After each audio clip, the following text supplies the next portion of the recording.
Continuamos con nuestro estudio de Romanos. Quiero que podamos leer brevemente los dos últimos versículos que nos habíamos visto domingo anterior. Romanos capítulo 8, versículos 28 y 29 habíamos visto.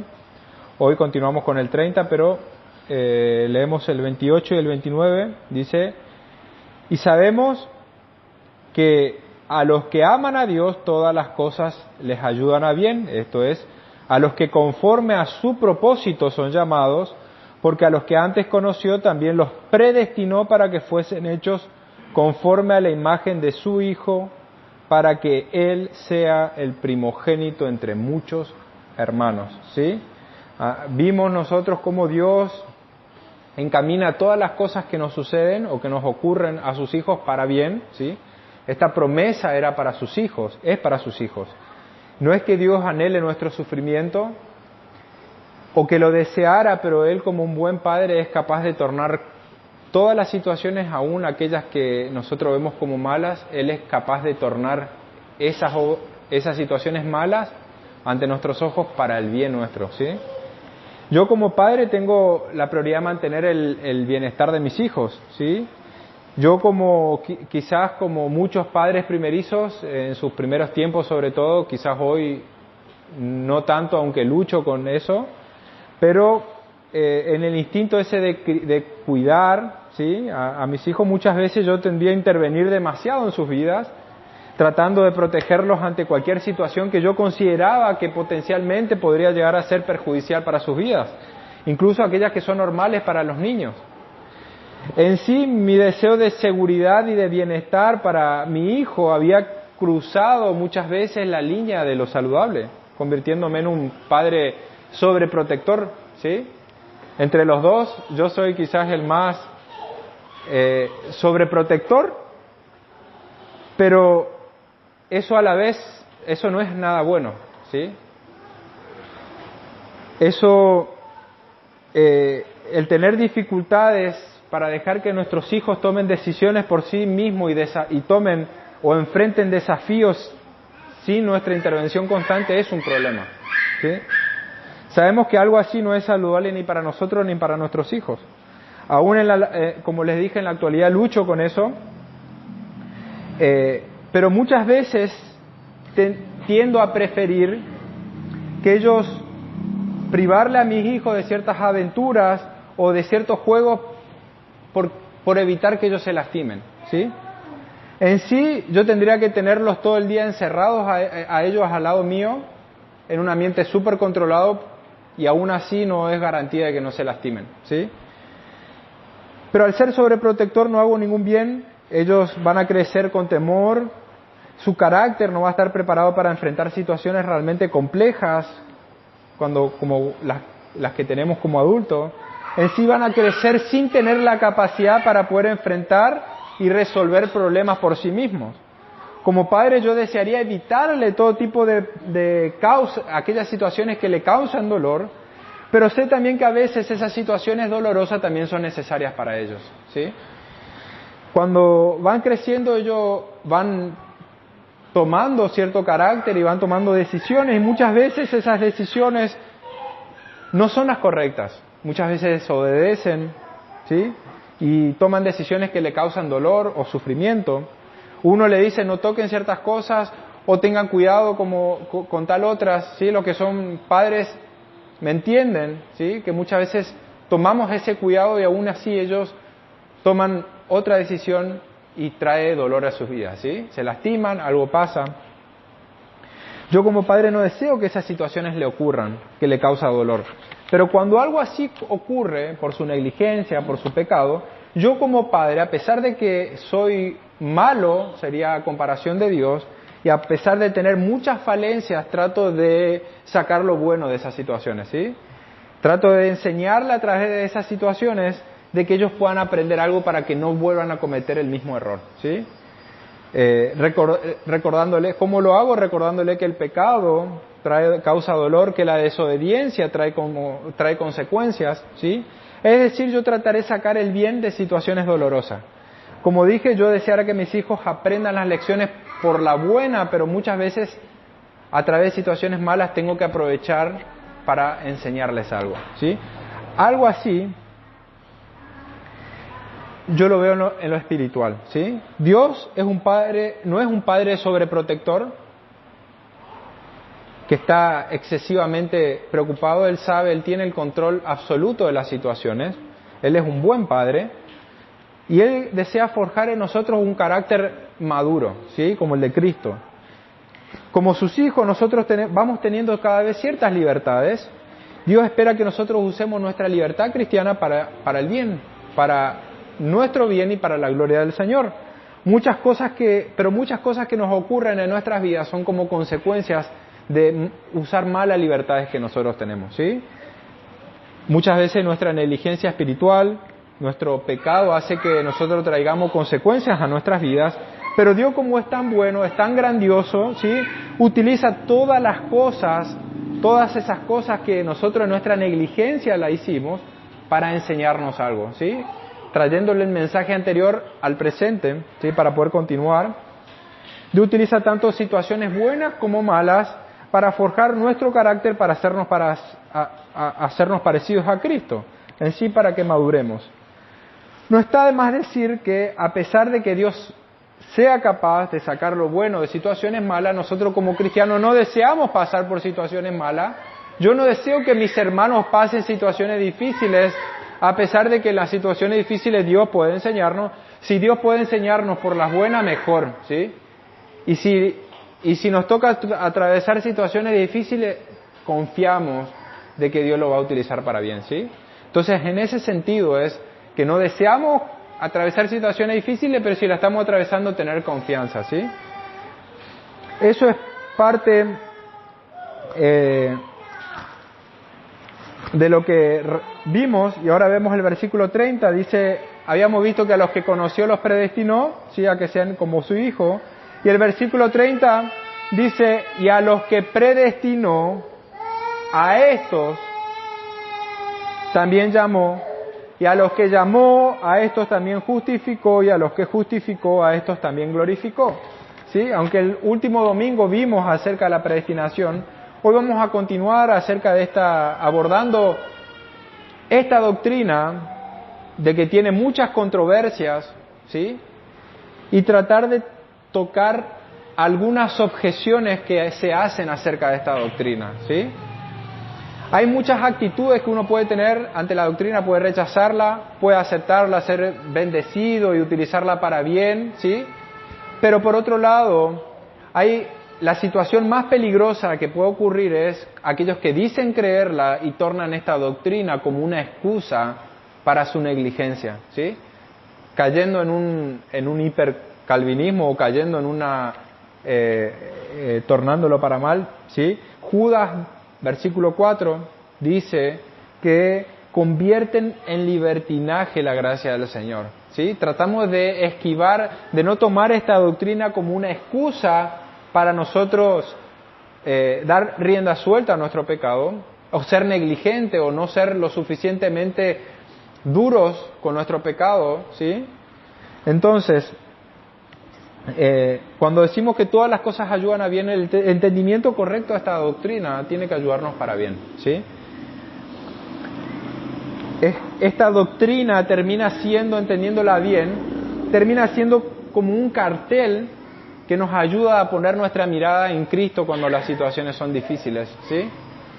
Entender el propósito para el cual fuimos llamados y predestinados es un gran estímulo para la santificación, ¿sí? Entonces, el mensaje de esta mañana tiene que ver con que Dios tiene un propósito y ese propósito se va a cumplir en nosotros porque Él tiene el control de todo, ¿sí? Dios tiene un propósito y Él lo va a cumplir, ¿sí? El mensaje podemos llamarlo, Dios tiene un propósito y lo va a cumplir. Yo considero que la salvación es como un precioso diamante. ¿Y por qué como un precioso diamante? ¿Sí? El diamante no solamente es conocido como una piedra preciosa de gran valor y atesorada sería por su belleza, por su brillantez, sino que también es conocida por ser uno de los materiales más duros y duraderos que existen en la naturaleza. Es más, el material natural más duro que se conoce, ¿sí? Es altamente resistente a la deformación, a la abrasión, lo que lo hace un material prácticamente indestructible, ¿sí? En condiciones naturales es prácticamente indestructible. Por lo que así yo considero la salvación del Señor, como un diamante, no solamente por ser algo sumamente precioso, sino también por ser algo indestructible e inquebrantable. ¿Por qué indestructible? ¿Por qué inquebrantable? Es porque el Señor tiene el control. La salvación es del Señor, ¿sí? Él tiene el control. Y el versículo 30, debido a su interconectividad entre sus partes, es considerado como la cadena de oro de la salvación, ¿sí? Yo diría más que la cadena de oro, la cadena de diamantes de la salvación, por ser indestructible, ¿sí? Y por su interconexión uno con otro de lo que viene diciendo, ¿sí? Esta cadena, el primer eslabón y el último eslabón empieza en la eternidad y se termina en la eternidad. Si se prestan atención, ¿sí? Cuando Él nos conoció en la eternidad y la glorificación futura. Si prestan atención, nosotros no aparecemos como sujetos en el versículo 30, sino solamente Dios. Dios es el que predestina, Dios es el que llama, Dios es el que justifica, Dios es el que glorifica. Fíjense la certeza que nosotros tenemos, que habla inclusive de la glorificación futura en pasado, ¿sí? Dice a los que glorificó. Nosotros aún no fuimos glorificados. Pero ¿por qué Pablo lo está hablando con tanta certeza? O sea, ¿por qué Pablo está hablando en pasado? Algunos autores dicen que Pablo habla en el pasado profético, ¿sí? Está hablando en pasado algo que aún no ocurrió, porque sabe y está plenamente y absolutamente convencido de que va a ocurrir, ¿sí? El pasado profético, ¿sí? Dios va a llevar a cabo lo que se propuso en la eternidad, tomar una gran familia de personas que han sido perfeccionadas en cuerpo y en alma para que sean semejantes a su Hijo, ¿sí? Y habíamos dicho que el propósito de todo era que Cristo sea preeminente en todo, ¿sí? Él como gran hermano, él puesto como un gran hermano, no solamente como Señor, sino Él se digna a bajarse, a llamarse nuestro hermano. Él es el prominente, ¿sí? El que tiene el primer lugar en todo. Él es nuestro hermano, el primogénito, ¿sí? Él es el primogénito entre muchos.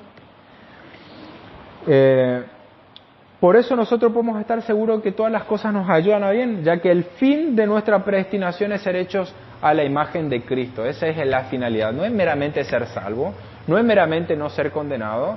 El propósito de la predestinación es transformarnos a la imagen de su Hijo, semejantes a Él en pensamientos, en actitudes, en reacciones, en motivos, ¿sí? Eso es parte de lo que vimos ya anteriormente.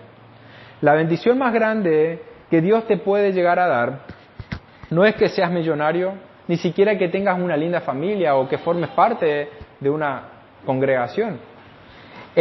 La bendición más grande que Dios te puede dar es hacerte a la imagen de su Hijo, ¿sí? Sin la doctrina de la elección ni de la predestinación, nosotros no podríamos tener seguridad de que Dios tenga el control de hacer esto que promete, de transformarnos a la imagen de su Hijo.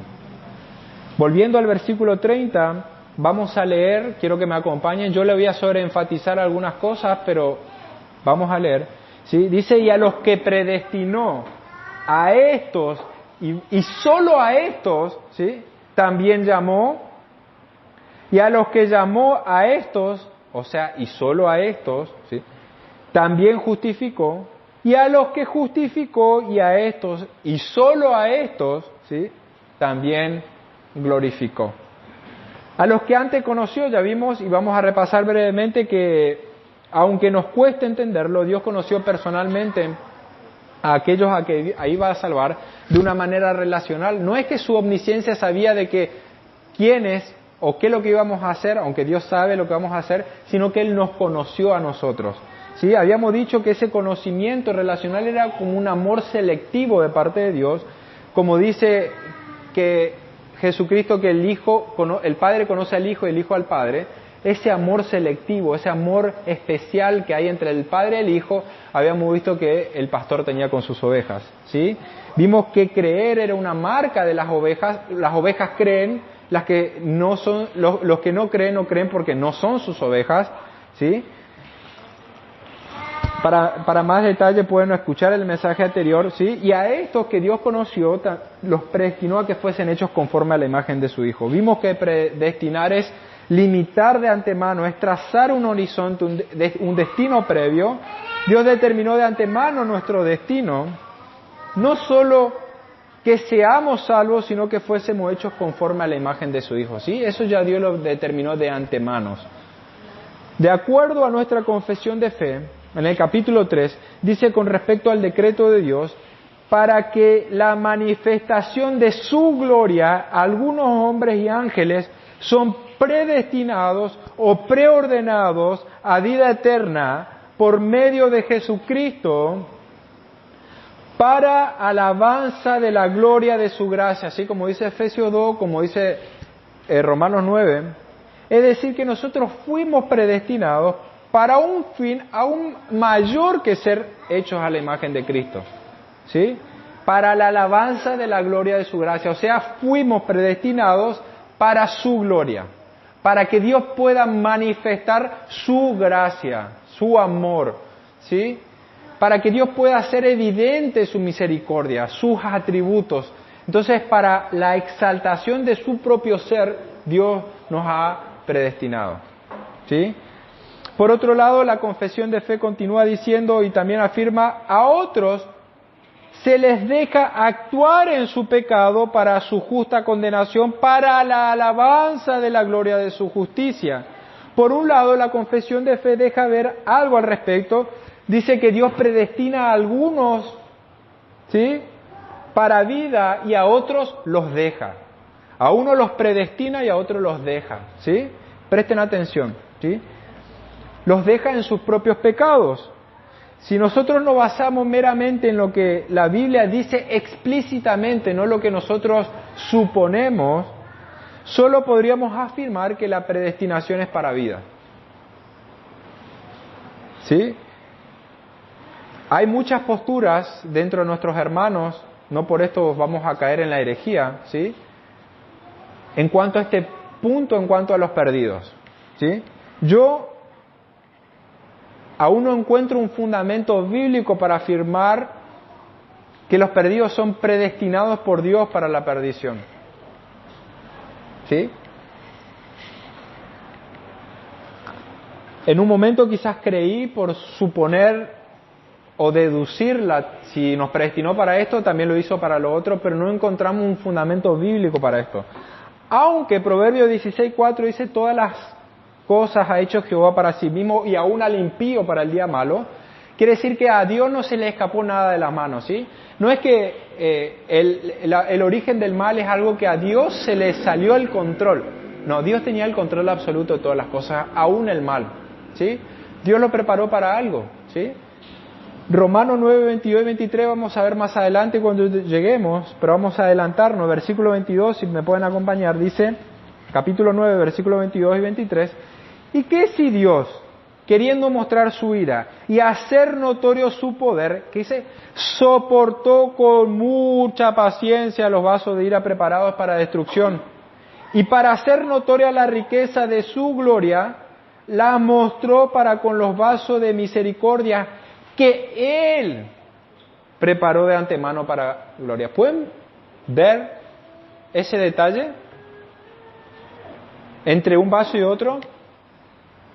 Uno dice que los soportó, preparados para, pero el otro dice que Él los preparó, ¿sí? O sea, Pablo dice, Dios prepara de antemano los vasos de misericordia, pero no dice que Él preparó a los de destrucción, solo dice preparados para destrucción, ¿sí? ¿Se entiende?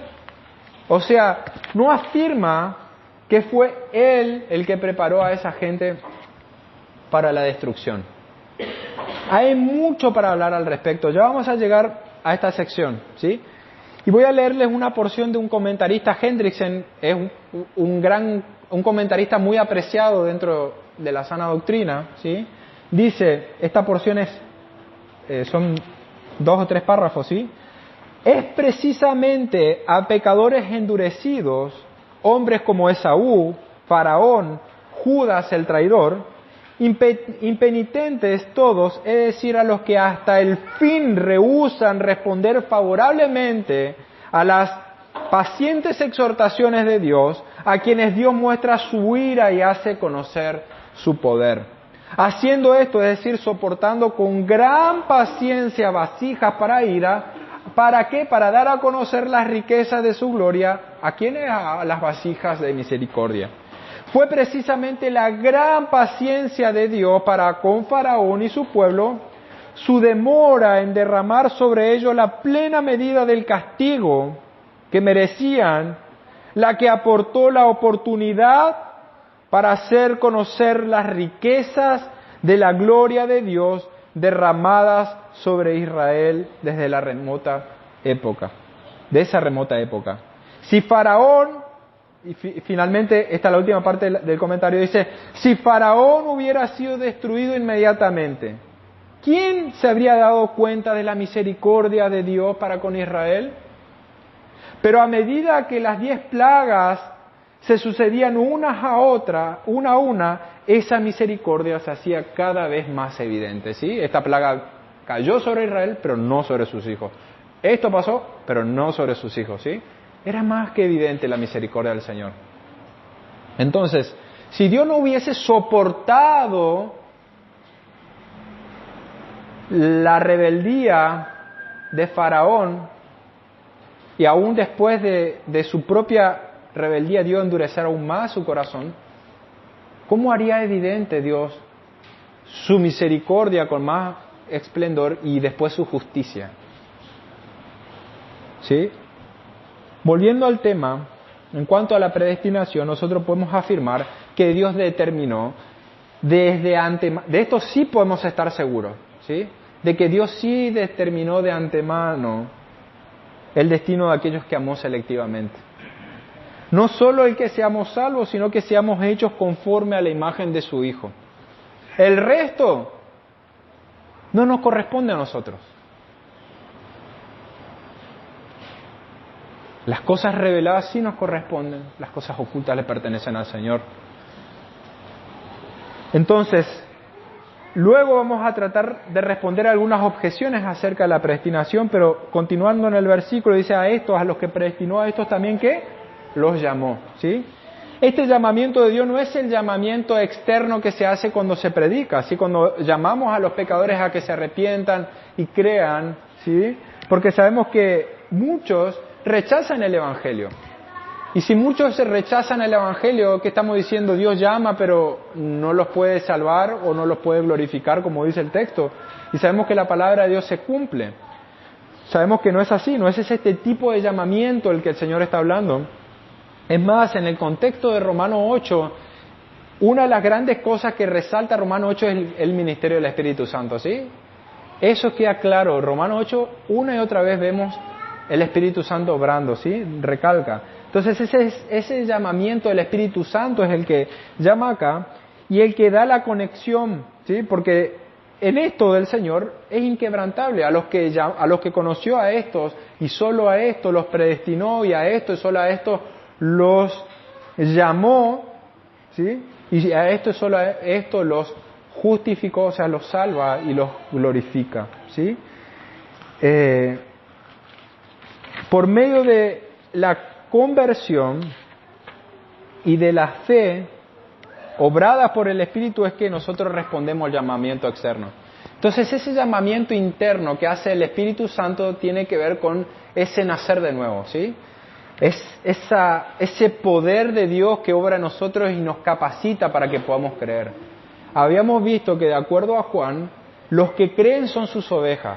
No es que creemos y nos convertimos en sus ovejas, sino creemos porque somos. Juan 11:43 dice, habiendo dicho esto, Jesucristo clamó a gran voz y dijo, Lázaro estaba muerto, Lázaro estaba en un sepulcro, era un cuerpo sin vida, no podía responder a los estímulos, podíamos hablar y no iba a responder, pero Cristo le dijo, Lázaro, ven fuera, y el que estaba muerto, el que había muerto, salió. Algo tuvo que pasar para que Lázaro tenga esa capacidad de responder al llamamiento que le hizo Jesucristo.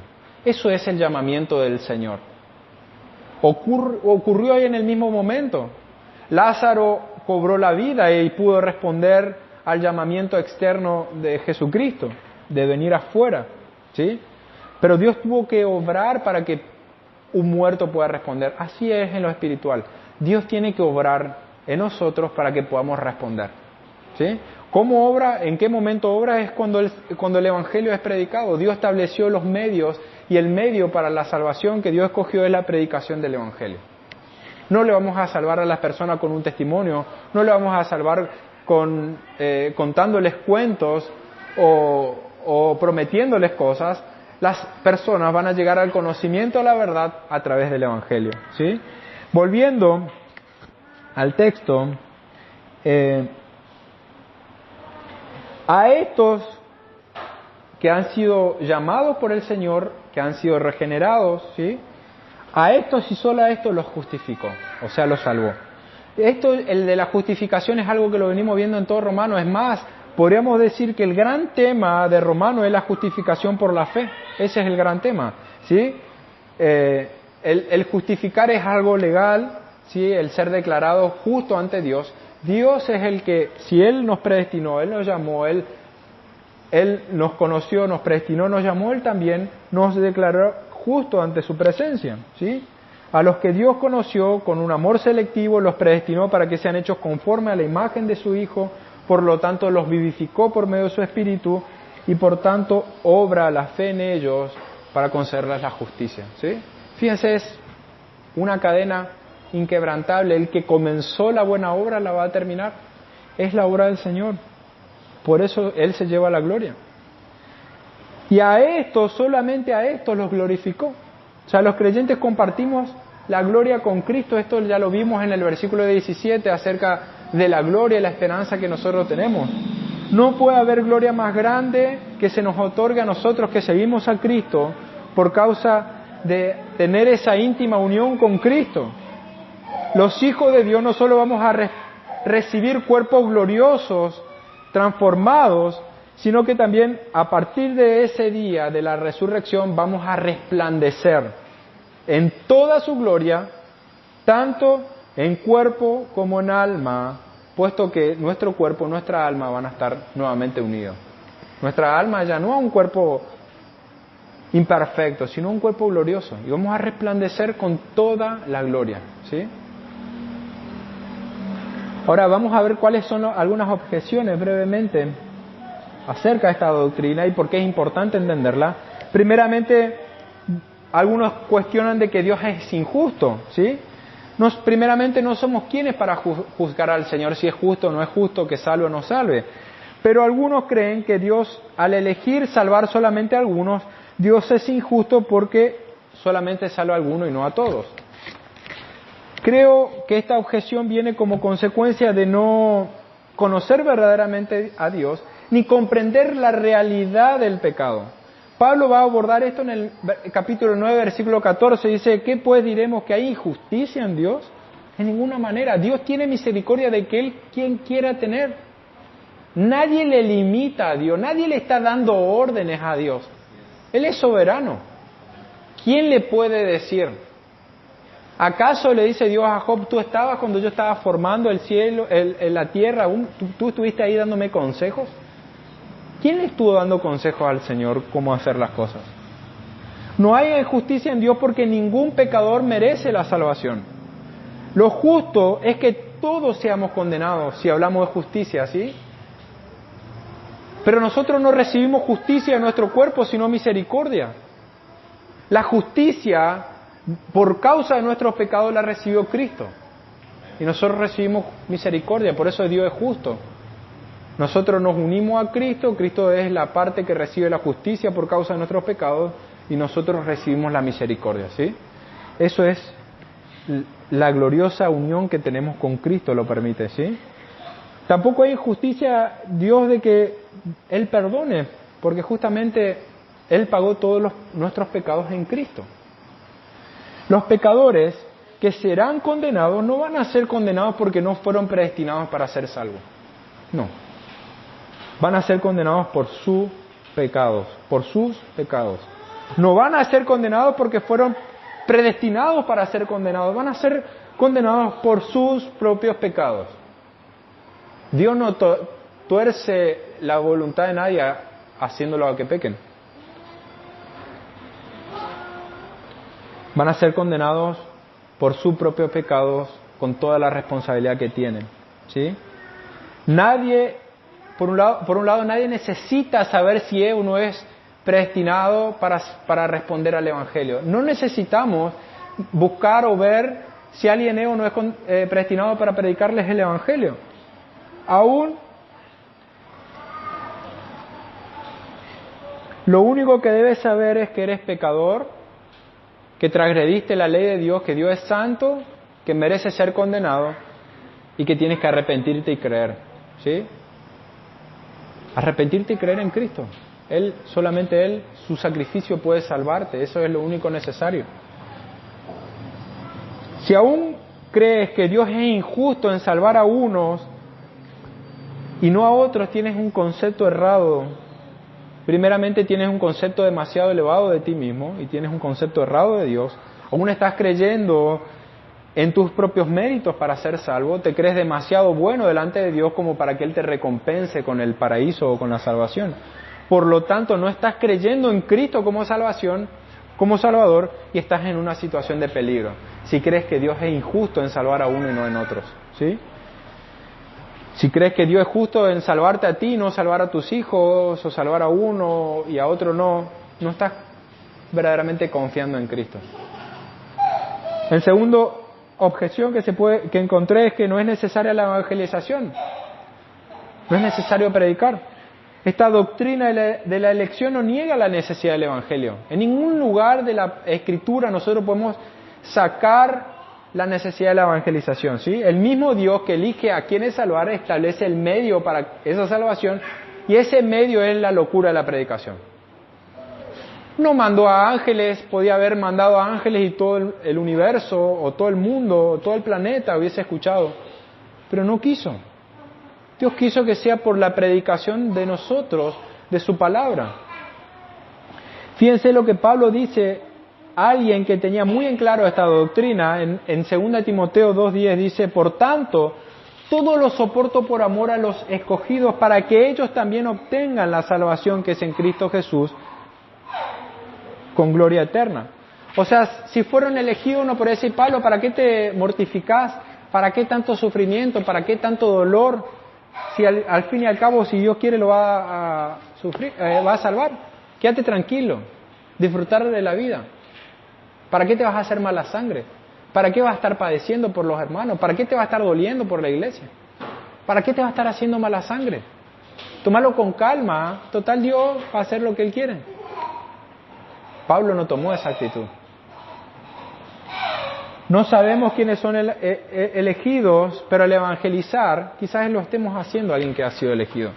Y aunque sepamos que nadie va a ser convertido con nuestra predicación, aún así nadie nos quita la responsabilidad y el mandato que tenemos de parte de nuestro Señor. Vayan y hagan discípulos. Toda autoridad, todo poder he recibido, por lo tanto, vayan y háganlo. El rey está sentado en su trono y dio órdenes a sus súbditos, nosotros, de ir y hacer discípulos. No nos corresponde a nosotros si decir que el rey los llamará o no. Nuestra tarea es ir afuera y predicar. No somos otras. Ahora mi pregunta es cómo vemos la responsabilidad a la hora de predicar a los inconversos, o cómo vemos a los inconversos. Otra objeción que encuentro es que no somos responsables de nuestros pecados. Aunque nos cueste comprender la relación entre la soberanía de Dios y la responsabilidad del hombre, no son cosas que se opongan, aunque parezcan opuestas. La Biblia afirma una y afirma la otra sin rechazar una y la otra, ¿sí? Si nosotros rechazamos la soberanía de Dios y enfatizamos la responsabilidad del hombre, vamos a caer en el arminianismo, vamos a caer en una inseguridad a la hora de la salvación. En todo momento va a llevar a que nosotros seamos impulsados a alabar al Señor, obedecerle, no por amor, sino porque tenemos miedo de perder la salvación y queremos ganarnos el favor. Por otro lado, si sobreenfatizamos la soberanía y dejamos de lado la responsabilidad, vamos a caer en el fatalismo. Así, ¿para qué vamos a hacer esto? Vamos a caer en una antipatía espiritual.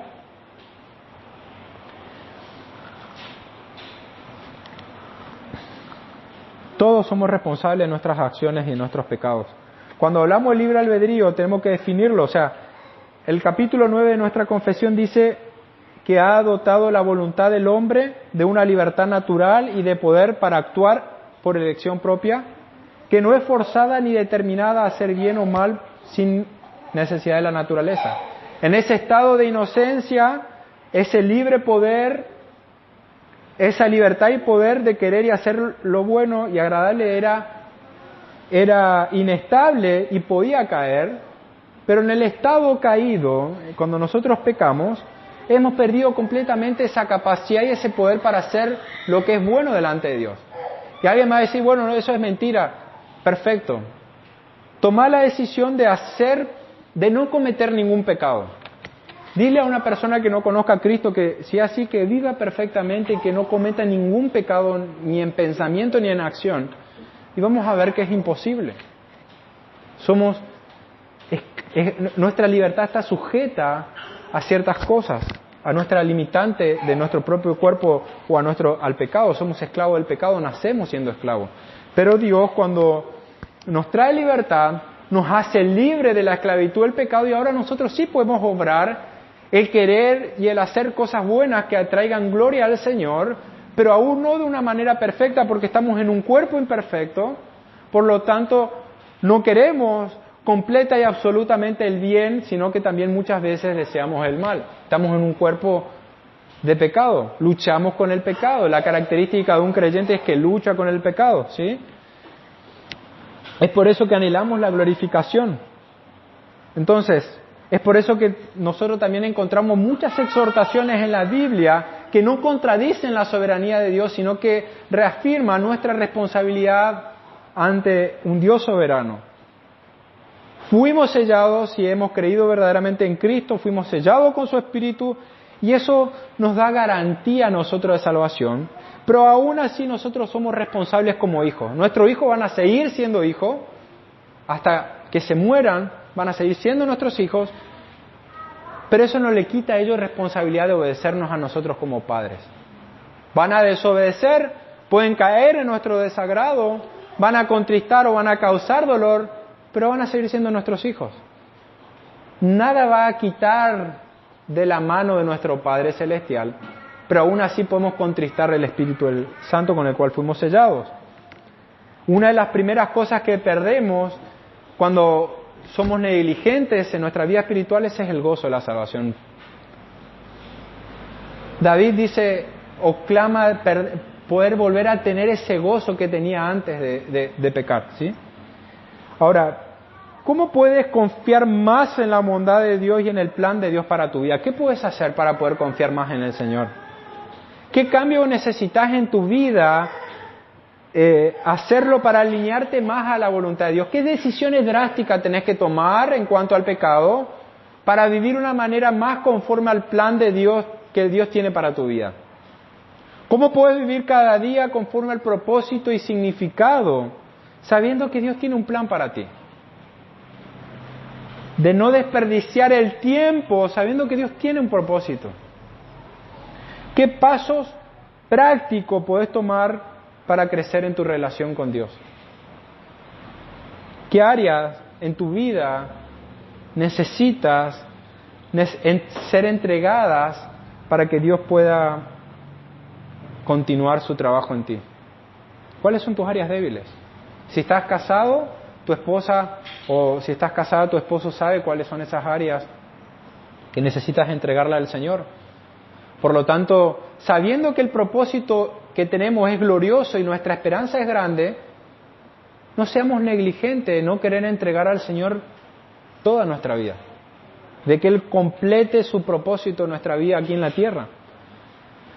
Muchos dicen no son necesarias las buenas obras, no son necesarias las exhortaciones. En Efesios 2, en el contexto de que por gracia hemos sido salvos por medio de la fe, es que el versículo 10 dice que fuimos creados para buenas obras en Cristo Jesús.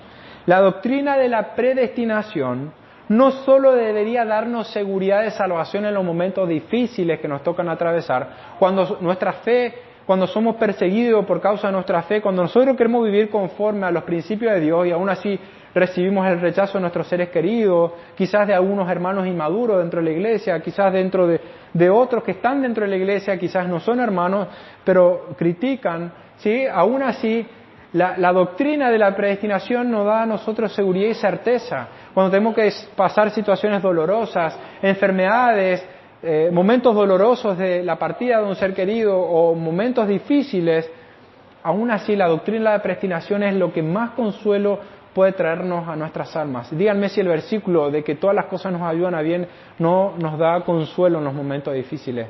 A los hermanos que están siendo perseguidos en países donde su vida corre riesgo, esta doctrina, como ninguna otra, trae consuelo a sus almas y tiene que ser puesta para nosotros en todo momento, recordar esta esperanza que tenemos de que Dios tiene un propósito glorioso en nosotros, transformarnos en algo glorioso.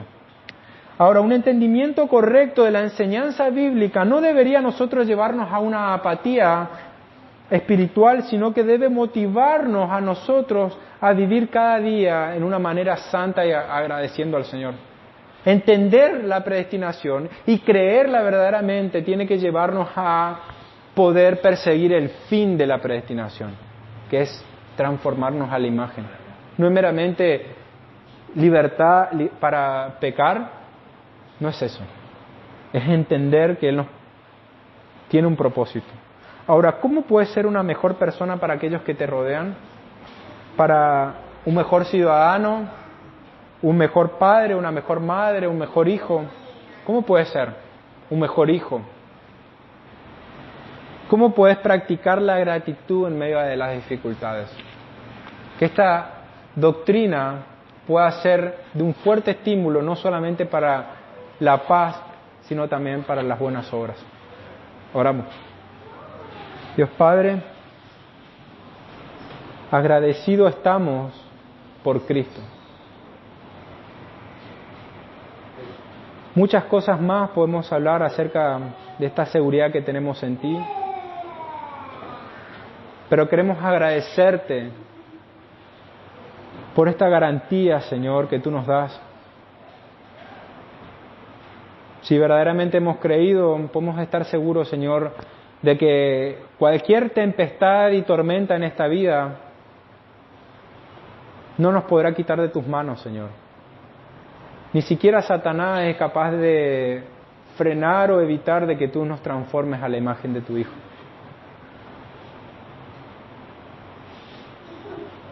Ni este mundo, ni todas las huestes del infierno podrán impedir tu propósito en tus hijos.